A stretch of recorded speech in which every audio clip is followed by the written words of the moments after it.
dear student, I am Ms. Faryal. I am your biology teacher and I am going to start your very first chapter of biology. That name is Introduction to Biology. That is your first chapter in your book. This is your book, Biology for class 9. It has 9 chapters total in it. And your first chapter is Introduction to Biology. The main objective or major concept which we cover in this chapter is we will learn about Introduction to Biology. That would be definition of biology, division and branches of biology, relationship of biology with other sciences, and last aspects, that is the Quran instruct to reveal the study of life. Biology की definition के बारे में पढ़ेंगे, उसकी जो main 3 division हैं उसके बारे में, मज़ीद बहुत सारी ब्रांचेस हैं उसके बारे में, फिर बायोलॉजी के रिलेशनशिप दूसरी साइंसेस के साथ उसके बारे में हम पढ़ेंगे। दैन उसके बाद कुरान की कुछ आयात के तर्जुमे के हवाले के साथ हम बायोलॉजी को पढ़ेंगे। आखिरी जो टॉपिक है इसमें वो है लेवल ऑफ ऑर्गेनाइजेशन, किस बेसिस पे हमारे ऑर्गेनिज़म जो हैं वो ऑर्गेनाइज हैं क्लास में, फैमिलीज़ में, डिफरेंट ग्रुप्स में, तो उसके डिफरेंट लेवल्स जो हैं हम इस चैप्टर में पढ़ेंगे। Now I am moving towards our first aspect, first objective of this lesson, that is the introduction to biology which include definition and division.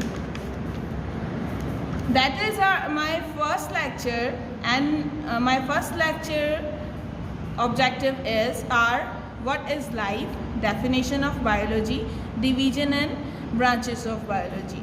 Life क्या है, biology की तारीफ और उसकी डिवीज़न और उसकी कुछ शाखें, branches हम पढ़ेंगे.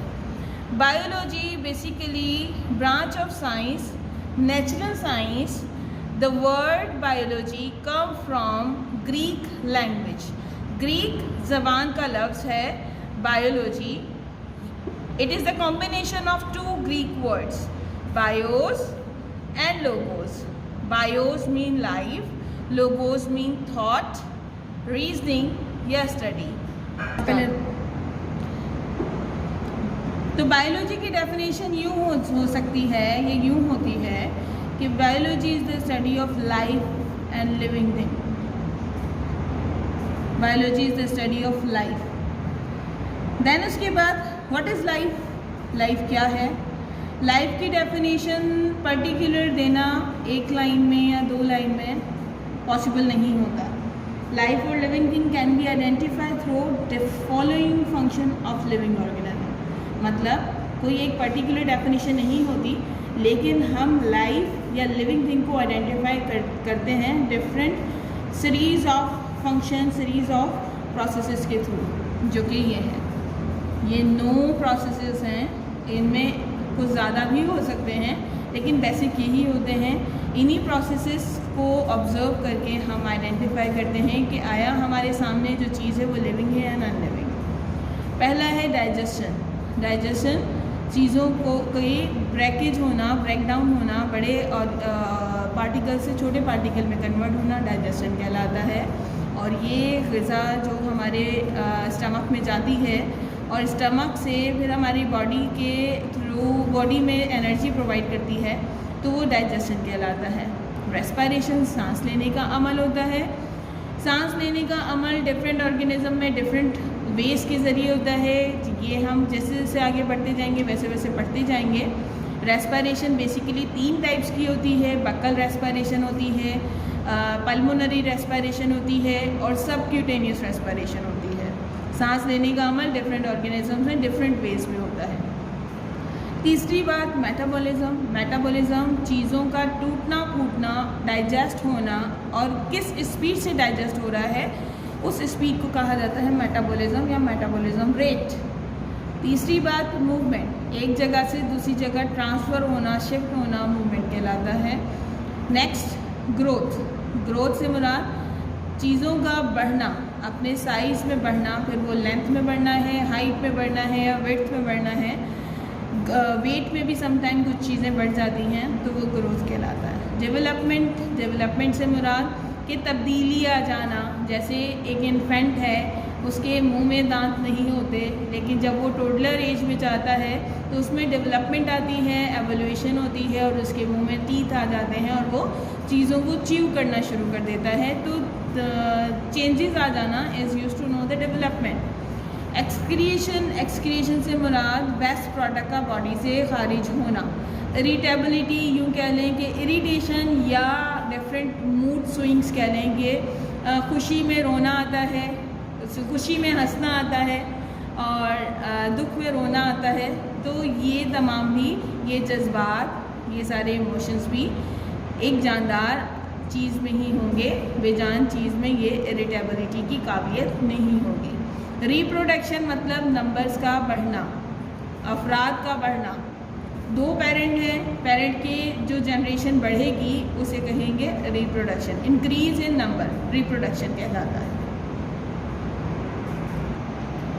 Then we will move towards our next aspect of lecture 1, that is division and branches of biology. हमने लाइफ को डिस्कस किया कि लाइफ को कैसे आइडेंटिफाई कर सकते हैं। हमने बायोलॉजी की डेफिनेशन को डिस्कस किया। फिर से रिपीट कर देती हूँ, biology is the study of life. और लाइफ क्या है? ये तमाम प्रोसेसेस जिस ऑर्गेनिज्म में मौजूद होंगे उसे लिविंग या लाइफ से भरपूर ऑर्गेनिज्म कहा जाएगा। Division of biology, basically biology 3 major branches में डिवाइड हुआ है। पहली है जूलॉजी, दूसरी है बॉटनी, तीसरी है माइक्रोबायोलॉजी।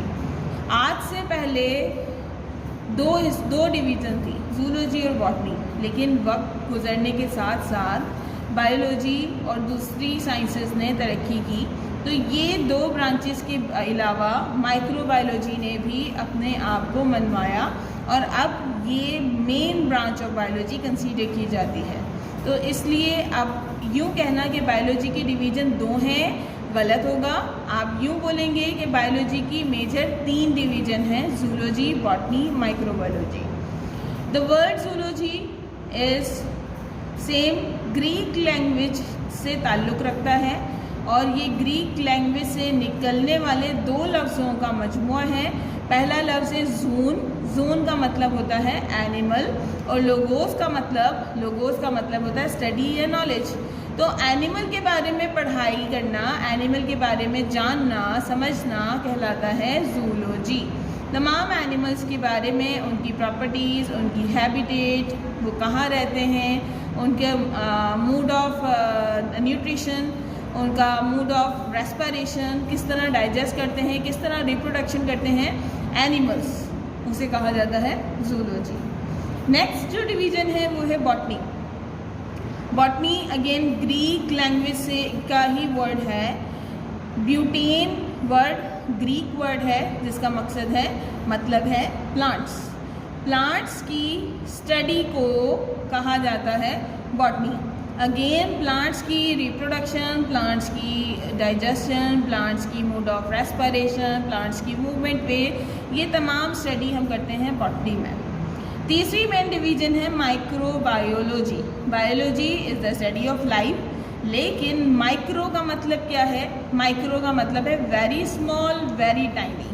ऐसे ऑर्गेनिज्म जो बहुत ज़्यादा छोटे हों और खुली आंखों से हम ना देख सकें, जिसे देखने के लिए पर्टिकुलरली माइक्रोस्कोप की नीड हो, तो उन ऑर्गेनिज्म को हम माइक्रो ऑर्गेनिज्म कहते हैं।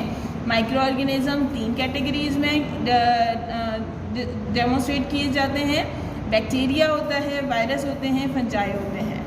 अच्छा, फंजाई के लिए एक फैक्ट ये सामने आया है कि तमाम फंजाई जो हैं वो माइक्रोस्कोपिक नहीं होते।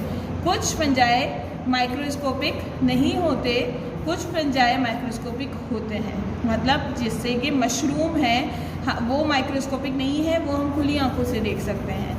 इसी तरीके से डिफरेंट ग्रुप ऑफ फंजाई जो हैं, डिफरेंट एग्जांपल ऑफ फंजाई जो हैं वो माइक्रोस्कोपिक नहीं होते। बाकी बैक्टीरिया और वायरस टोटली माइक्रोस्कोपिक है, इसकी कोई ऐसी एग्जांपल नहीं है जो हम खुली आंखों से देख सकें। Again, move towards our definition of microbiology, that is the study of microorganism is used to know biology, microbiology. Next जो टॉपिक है आपकी बुक में वो है ब्रांचेस ऑफ बायोलॉजी, और आज मैं आपको तमाम जो ब्रांचेस हैं बुक में वो नहीं बताऊंगी, सिर्फ शुरू की 5 या 6 आपको बताऊंगी और बाकी की ब्रांचेस हम लेक्चर नंबर 2 में समझेंगे। पहली ब्रांच है मॉर्फोलॉजी। मॉर्फोलॉजी ग्रीक लैंग्वेज का लफ्ज़ है। ग्रीक वर्ड मार्फ का मतलब है फॉर्म, स्ट्रक्चर, शेप। लोगोस मतलब discourse to study external form and structure of organism. जैसे कि हम डिफरेंट ऑर्गन को आइडेंटिफाई करते हैं कि ये लिवर है, ये किडनी है। लिवर का काम खून बनाना है, किडनी का काम फिल्ट्रेशन करना है, स्टमक का काम डाइजेशन करना है। तो एक्सटर्नली ऑर्गन की स्टडी को मॉर्फोलॉजी कहा जाता है। Another branch of biology is anatomy.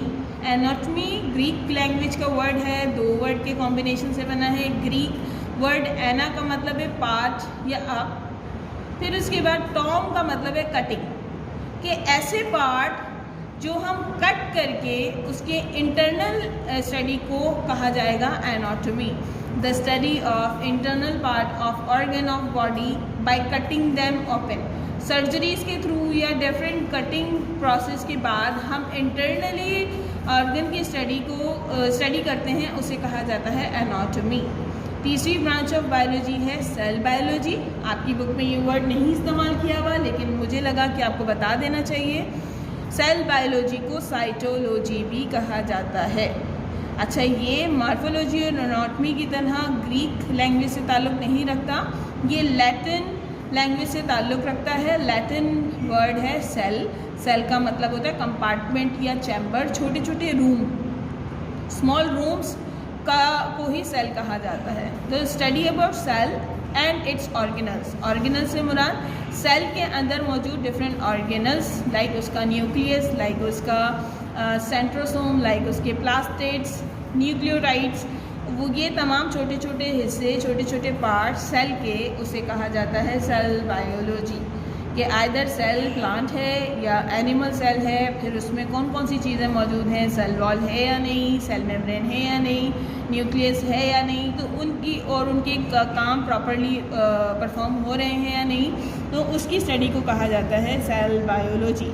Number 4 है हिस्टोलॉजी। हिस्टोलॉजी ग्रीक वर्ड है हिस्टोस, जिसका मतलब है टिश्यूज़। टिश्यूज़ का मकसद क्या होता है? टिश्यूज़ जब बहुत सारे एक जैसे सेल कंबाइन होते हैं तो बनाते हैं टिश्यूज़। जैसे हमारी स्किन है, is the best example of tissue. The study of structure of tissue of plants and animals. Animal और प्लांट के टिश्यूज़ के बारे में पढ़ना हिस्टोलॉजी कहलाता है। 5वीं ब्रांच ऑफ बायोलॉजी है फिजियोलॉजी। आपने सुना होगा फिजिकल एक्टिविटी। फिजिकल एक्टिविटी से मुराद कि ऐसी चीज़ जिसमें मुशक्क़त हो रही हो, जिसमें कोई काम हो रहा हो, तो उसे फिजिकल एक्टिविटी बोला जाता है। तो उसी फिजिक्स वर्ड जो ग्रीक वर्ड है, जिसका मकसद है नेचर। नेचर के बारे में पढ़ना। अब वो नेचर हम उसके फंक्शंस के थ्रू मालूम कर सकते हैं कि आया वो कौन सा काम कर रहा है, कौन से फंक्शन परफॉर्म कर रहा है, कौन सा ऑर्गेनल कौन से फंक्शन परफॉर्म कर रहा है, उस चीज़ की स्टडी को कहा जाता है physiology. The study about function of living organism. Like हमारे पास हाथों का काम है टच करना, महसूस करना। पाँव का काम है चलना, वॉकिंग। तो ये फिजियोलॉजी है डिफरेंट ऑर्गन्स की, different part of the body, उसकी स्टडी को कहा जाता है physiology. Last but not the least, lecture 1 को मैं बस टैक्सोनॉमी पे एंड करूँगी। उसके बाद मज़ीद ब्रांचेस में लेक्चर नंबर 2 में आपसे डिस्कस करूँगी। Taxonomy, word taxonomy Greek language से निकला है। वर्ड टैक्सिस का मतलब है अरेंजमेंट, इंतज़ाम करना। नोमोस मतलब नेम, नाम देना। The study of rules, principle, grouping and naming of living organism. ये लिविंग ऑर्गेनिज्म के किस तरह नाम दिए जाते हैं, उन्हें किस तरह ग्रुप में डाला जाता है, उसके प्रिंसिपल और उसके रूल्स की पढ़ाई को हम कहते हैं taxonomy. That is all about my lecture 1। Have a good day. अल्लाह हाफिज़।